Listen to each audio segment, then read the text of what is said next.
Max, you just came back from a meeting at the UN on the sidelines of the UN General Assembly with President of Iran, Masoud Pezeshkian. That's right. And just getting the word out about our stream on Twitter right now. We got about an hour because we're in studio in New York, and this was our chance to get together in person and be able to talk about some of the recent work we've been doing at the Grayzone. And, you know, it's pretty much up to the studio. Otherwise, we'd stay for much longer. So, you know, we'll follow up on this. And we were going to have more studio time, but I was invited to a small, private, but basically on the record meeting with Masoud Pezeshkian, the president of Iran, and Dr. Abbas Araghchi, who's the foreign minister. And they were late because they were meeting with Emmanuel Macron of France about the snapback sanctions that Europe is about to hypocritically impose on Iran, even though the US broke the Iran deal in 2018. And so there's no way that Iran can be accused of not abiding by an agreement that was invalidated. It's pure hypocrisy.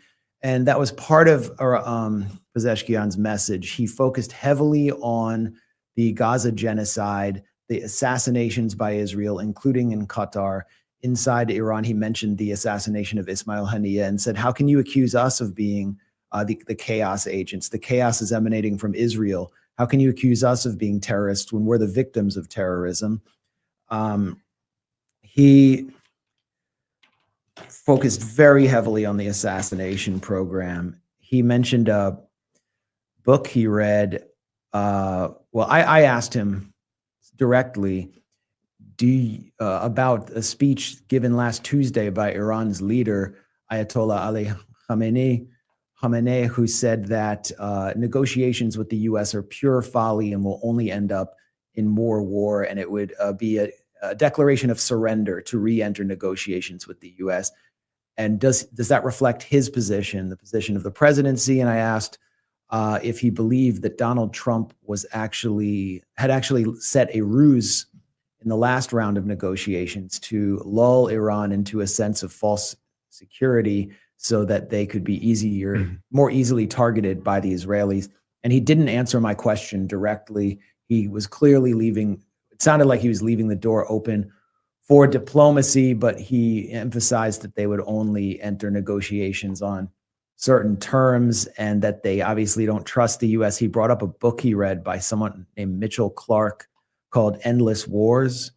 And the thesis of the book is that the U.S. will never cease its regime change wars because of its insatiable lust for resources. And then he said that no doubt the U.S. will attack Iran again, and Israel will attack Iran again, that they will defend themselves more vigorously than before. And he pointed to all of the social cohesion that took place when Israel attacked Iran without provocation in June, that sectors of Iranian society that didn't previously, that had harsh criticisms, if not total opposition to the Islamic Republic, came together in support of the military. And he pointed to that as a real basis of Iran's strength going into the next inevitable war. He, on my question later, went off on Steve Witkoff, the U.S. negotiator, and basically called him a fraud and said that every time that he would meet with us,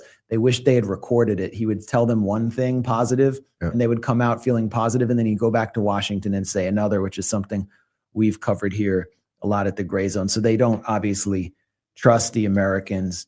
And he also mentioned the possibility that Israel would target him for assassination. And he said that there are 5 people waiting to take his place, and that Iran has planned for every possible scenario. So Iran's on a war footing, and basically the figures who were invited there were the anti-war community in the U.S., including like guests we've had here. And the meeting was militarized. There were FBI agents in and all around the meeting. Then there was a bomb squad, NYPD, airport security to get into the hotel. The entire Midtown New York is heavily militarized right now for UNGA. Like I've never seen it before. I talked to someone who was at a meeting with Amnesty International who said there were snipers on the roof outside their meeting.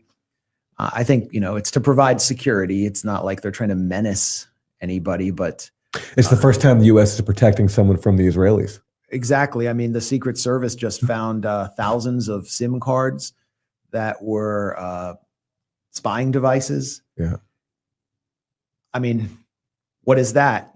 Netanyahu just told Republican lawmakers on a Hasbara trip to Israel that Israel is in your phone. And I guess he meant like Israeli technology is so great, but the subtext is like the golden pager he handed Trump.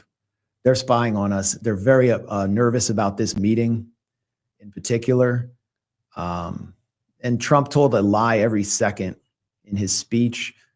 He also called for peace in Gaza, but it's an empty gesture. And Trump's just announced another, 5 or 6 billion in weapons for 6 Israel. billion. Yeah, and Wickoff. I mean, Wickoff showed his true face at that fundraiser for, was it United Herzliya?